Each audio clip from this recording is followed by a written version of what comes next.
My name is Eleanor Hawkins. I am a reporter at Axios. And thank you for joining us here at the MasterCard Villa. We have a really great conversation coming. We're going to kind of talk about the push and pull between relevance and risk. And our first speaker has a really unique background. He's an author. He's an entrepreneur. He now runs a venture capital firm that is ranked in the top 20 in the world. So if you'll please join me in welcoming Carter Reum, CEO and founder of M13.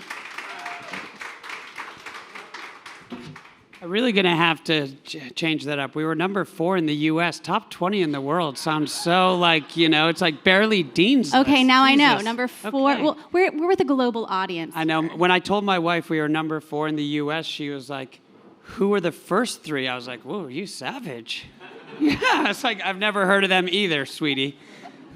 Well, I want to talk about this because you bring up a good point. Like, VC is kind of a commodity, right? Like everything is about money. So when you think about M13, what is your key differentiator when you're trying to appeal to founders? Yeah. I mean, I think like any business, right, you have to have a point of differentiation, right? And I would argue ventures commoditized, but so is your deodorant, so is media companies, everything is commoditized, right? There's never been more competition. And so I think, when we started M13, just shy of a decade ago, first it was, what is our differentiation based on where is the world going, right? One thing I talk about all the time with founders is you have to have a microscope in one eye and a telescope in the other eye. And what I mean by that is you have to be in the nitty-gritty doing what needs to be done on a daily basis, but you have to be looking out. And in the case of M13, it was this idea that never has it been easier to start a company. Never has it been harder to be a successful company, right? We've been lucky enough to be the first investor in $14 billion companies, but it is hard, right? It's about 1 or 2% of those companies. So in our case, it was about how do we bring all these former operators to M13, take a very hands-on driven approach, and then I think kind of part of the conversation today, then it's how do you communicate that, right? Like if you think about why I made that joke when I walked up here, it was comms, it was framing, it was storytelling, because, I was like, I don't want to get up there, top 20 in the world. No, I'll get up there as number 4 in the U.S. But it's a distinction, right? And in everything we do, we have to have that reason for being, that reason to win, but then you have to be able to communicate it effectively. Is that a sentiment that you feel founders have? Are they learning the power of communication? I think, people always ask me, what do you look for in a founder? And, people say, I just look for great founders or special people. And I say, okay, that's BS. What do you actually look for? And I think it matters. So take certain founders. They say, that founder's great. And I say, okay, I'm going to use a no-name founder that's very well known who created a $100 billion company. He was famous for being unapologetic and being willing to break stuff. He didn't take no for an answer and just went with it. Now, he was perfect for that $100 billion company, but can you imagine if he had Jack Dorsey's job at Square? He'd actually be in jail, so he actually wouldn't be a great founder for that company. And so one of the things, to your point, that I look for in founders today is the ability to inspire. And what I mean by that and why that's so important is, when you're starting off, you have to inspire or persuade a customer to take a chance on you. You have to persuade that key hire to come and leave their cushy job and come work for you. You have to inspire or persuade somebody like me to write you a $15 million check. And if you can do that every day, alongside what I think is most important for these companies is getting 1% better every day. So if you can get 1% better every day, you're 37 times better by the end of the year.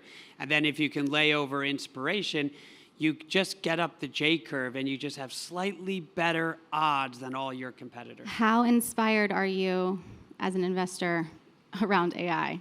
Oh, I was wondering what we were going to talk about, my wife or AI first. I never know on a panel like this. We're easing into it. We'll get there. Okay, we're easing into that We'll one. We get there. started with AI.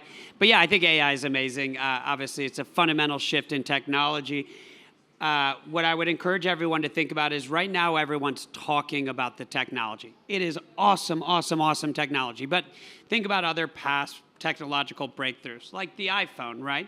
The iPhone was amazing technology, but the implications of the iPhone were that we have 50 million people around the world that identify as a creator. We now have things like social media. We can order our deliveries, our food, our car, all. Those are the implications of the technology. And so, yes, AI is fundamentally awesome. I have agentic AI doing work for me right now while we sit in this room. That's the only reason I'm here is I've launched 4 or 5 AI agents before I left my hotel room that are completing tasks. What tasks are they doing right now? I was doing some work for my wife's skincare company, so I asked them to scrape a list of 89,000 people who have tagged my wife in the last year, then identify some good influencers, 35 to 45, geographically based to do commission deals and also invite to her Paravise living spa. So that was one task I had. Then I wanted to do some custom merch, so I sent some out to talk to 10,000 factories around the world, preferably domestic-based rather than China. The list goes on and on. But all the long story is, I can't believe we only have 15 minutes. I feel like we could do this all day. I'm so insulted. I thought, did other people get 20 minutes? No. No, just kidding. Only the top 3. But yeah, so yeah, I think it is an exciting time with AI, but just start to play out the dominoes of what's possible, right? So one of the predictions that you had as it relates to the marketing space is that AI is going to kind of supercharge video advertising. That was a prediction that you made for 2025. Tell us what you mean by that and what you're seeing there. Yeah, I mean, so think about like the iPhone, it was the same thing. All of a sudden, now everyone could put out content, right? So everyone could create content, and that then created social media networks that therefore incentivized people to make more content. So these things always work in tandem, which is why I very purposefully use dominoes as my analogy, is they have ripples, right? And so, yeah, like one of the things I did on that, I was using Pietra, which is kind of the largest kind of AI-driven supply chain, and they built basically a marketing brain.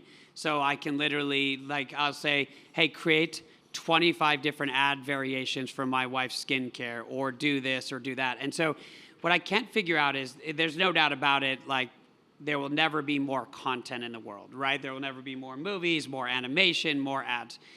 Now, what's the ripple from that? What's the pendulum swinging? I don't have the answer, so I'm not going to be one of those grandiose VCs who pretends like he does. But like, what does that mean? I think it means experiential and events like this become more valuable. I think it's people like my wife who prided herself on her authenticity becomes more relevant because, yeah, like, you know, I don't know, a year from now, a third of the feeds you look at on Instagram will be AI. I don't know, is that different than the other 2/3 of the feeds, which are basically fake because it's what those people want to project to you? I don't know, but it's going to be a lot of it, and what happens from there? You brought up your wife a few times. I love my wife so much. To be fair, I knew she was going to ask me about my wife, so I had to beat it off at the pass. But I have the coolest wife ever. You have the advantage of being married to Paris Hilton, who is, you know, kind of like a culture shaper. Oh my God, you're doing that thing that people always do, which is they're like, why did she marry him? Ma'am, keep it to yourself. I have feelings too. Please. But yeah, okay, go ahead. Yes, but she is she shapes culture. Like, she is culture in a way. So you have that advantage that you're able to kind of pick up on what she thinks is important, what she thinks is interesting. How have you incorporated that into your investing strategy? Yeah, I mean, you know, if I think about her career, I think it really is defined as she's just always had incredible instinct. She's always been 2 steps ahead, right? People used to say she was famous for being famous. Screw that noise, right? She actually realized she could create her brand first and then monetize second. We now call that the creator economy. Right. There are now 50 million people that followed in her footsteps. She was like, social media, how cool is this? I can communicate with my fans all over the world through technology. So I think for me, it's really like honed my skills around storytelling, understanding. Again, even if you're a founder that we back that's selling, like we have a great founder. He's got a company called Prepared. He's using AI to disrupt 911 call centers. Like, he still has to think about comms, marketing, inspiring.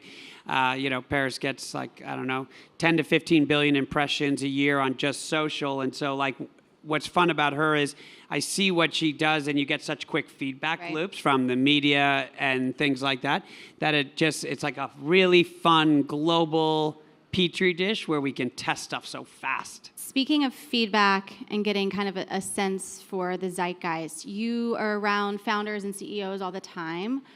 What are they saying the biggest challenges right now for business leaders? Yeah, I think, what's interesting about the world of AI. So in my world, everything is AI, AI, AI, and rightfully so, right? It's a fundamental shift at greater scale, I would argue, than the internet or the iPhone or cloud computing. What's different about the world we're playing in today for our founders is, if you think about when Mark Andreessen, a famous venture capitalist, said software is going to eat the world, he was talking about the implication of the iPhone. We would have all this software because we all had a supercomputer in our pocket. But it was innovators competing with innovators. It was Lyft competing with Uber. It was Pinterest competing with Instagram.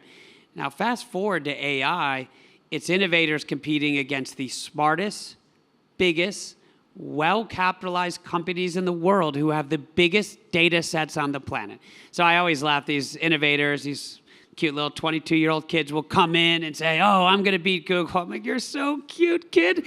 Because when Google points the Starship at you, it's amazing what they're capable of. And so I think it is a really unique time. You are going to have more companies rise quickly, fall quickly. This is going to be an unprecedented game of chess and companies and things like that. So I think what keeps up everybody is the big companies for the first innovation cycle that I can remember in the last 20 years has a huge built-in advantage. So it's harder during this cycle for innovators to find your swim lanes. And once you find your swim lane, you better watch out because the big guys might be coming behind you very quickly. Well, I was going to say, how is that impacting kind of the deals environment? You hope and you pray every night. But yeah, no, I think it's really you have to just be so thoughtful, right? So many things about AI are features, not new innovations. So that's why we're trying to get right. What's the second or the third ripple? What are we not even thinking about today? A new business model. Yeah, AI will make every current business model better, not that deep, pretty obvious for anybody with half a brain who does what I do. But if you can get right what we're not even thinking about, right? There was this guy and he was like, I'm going to raise money to let people rent out their spare rooms. And that was because of the iPhone. That company was obviously Airbnb, but he saw that that could lead to a new business model, right? Uber, conversely, amazing company, but they just use technology to remove the friction to a behavior we already have. That is much easier, right? And AI does a lot of that, right? Everything I do today. Somebody said, can you recommend some restaurants around Santa Monica and LA for you? I was like, dude, heck no, I would never waste my time doing that, but I'll ask the AI. And then I said, he wants one cool trendy place, one this, one that. And then can you call and make reservations? He's kind of old, so he probably wants to eat around 5 to 6:30. Sorry if anyone in here eats around that time. And then in 5 minutes, it made that easier. But that's boring. That's just a productivity gain. Yeah. The new business models, the new ways of doing stuff, right? That's what's going to be exciting when we figure that out, but we're in the very early innings of AI. Yeah. Okay. Oh no! Don't do that to me. I was just starting to get on a roll. Ma'am, can you at least see why she married me now? Charismatic, right? So one fun thing. We always like to end on that. I feel like you enjoy talking about your wife. Tell us one fun Paris thing. Oh, one fun Paris thing. Our babies, they thank goodness they look like their mama. I think they have the same glitter in their veins. And believe it or not, Phoenix, our older son's first words were, "That's hot." And it is the cutest thing Marketing runs in the glitter veins. Yeah, exactly. All right. Well, thank you so much, Carter. I'm going to pass it off to Nicholas Johnson, our publisher. Thank you.